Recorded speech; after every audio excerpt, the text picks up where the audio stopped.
In today's video, I'm going to show you how to fix Steam error 201 quickly and easily. This is a common issue that usually shows up when you're trying to make a purchase on Steam, and it can be really frustrating if you don't know what's causing it.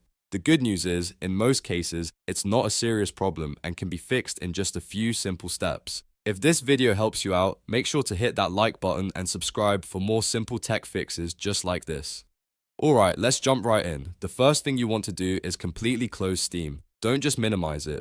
Make sure it's fully shut down. You can do this by right-clicking the Steam icon in your system tray and selecting Exit, or by ending the task in Task Manager if needed. This ensures there are no background processes interfering with your purchase. Once Steam is closed, the next step is to wait about 5 to 10 minutes. I know it sounds simple, but this actually works in many cases because Steam error 201 is often caused by temporary server or payment processing issues. Giving it a few minutes allows Steam systems to reset or clear any stuck transactions. After waiting, go ahead and reopen Steam and log back into your account. Now, instead of immediately trying the purchase again, you want to check your account status. Click on your username at the top, go to Account Details, and then click on View Purchase History.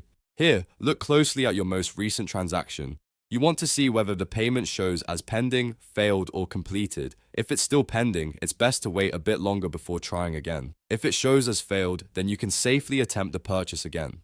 When retrying the purchase, make sure you don't spam multiple attempts. This is really important because repeated rapid attempts can actually trigger more errors or even temporary restrictions on your account.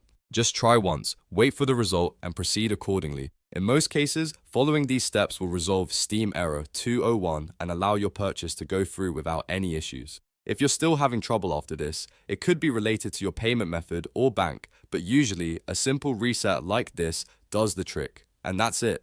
That's how you fix Steam error 201 step by step. If this video helped you, don't forget to like and subscribe for more quick and easy tutorials. Thanks for watching, and I'll see you in the next one.